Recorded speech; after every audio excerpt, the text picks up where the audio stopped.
You know, all around us, there are these invisible forces constantly at play. They're what make our technology flicker or stutter or sometimes just fail completely. Today, we're going to go hunting for that ghost in the machine. So welcome to part 2 of our 10-part series. We're digging into this amazing report from the RFI detectives called An Introduction to Radio Frequency Interference, or RFI, Electromagnetic Interference, or EMI, and Space Weather for Non-Technical People. Last time, we talked all about RFI. Today, we're meeting its bigger and honestly more mysterious relative. We've all been there, right? You go to vacuum the floor, you flick that power switch, and for just a split second, the lights dim. It seems totally random, but I promise you, it's not. It's actually a clue, and it points directly to today's topic. And yeah, that culprit, it has a name. Electromagnetic interference, or what we call EMI for short. Think of it as the broad catch-all term for all the electronic chaos that can mess with our gadgets. So what is it exactly? Well, to put it simply, EMI is any kind of disturbance that comes from electromagnetic energy. And that is a huge category.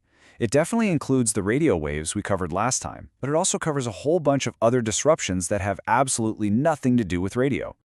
Okay, so to really wrap our heads around EMI, we first have to understand how it gets around. You can kind of think of it like a secret agent. It has two main ways of getting from its source to its victim, your device.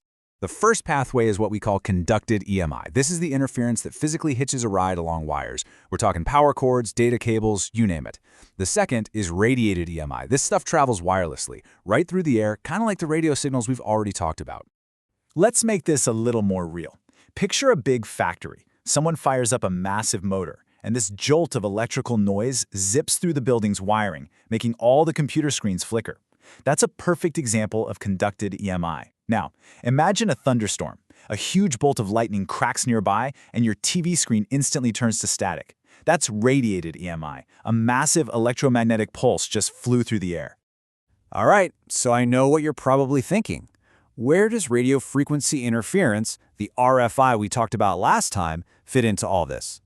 Well, the relationship is actually super simple, and honestly, it's the key to understanding everything.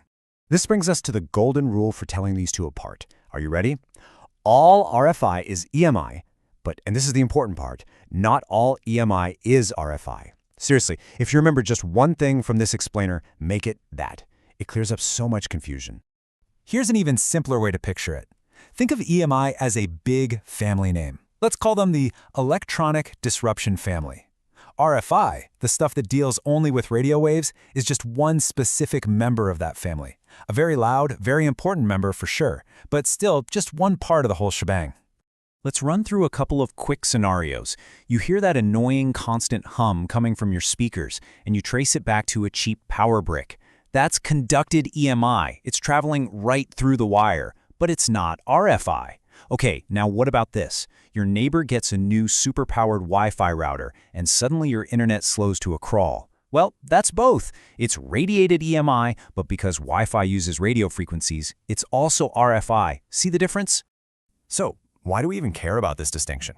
I mean, who cares what it's called as long as it's messing things up, right? Well, it actually matters a lot, because knowing the difference is the first step to actually fixing the problem. It takes you from being confused and frustrated to being able to do something about it. And that is the whole point of this. The second you can figure out if the problem is conducted or radiated, you've basically cut your list of potential culprits in half. You stop being a victim of your tech, and you start becoming a tech detective. And this lets you ask the single most important question. Is this annoying problem sneaking in through a power cord?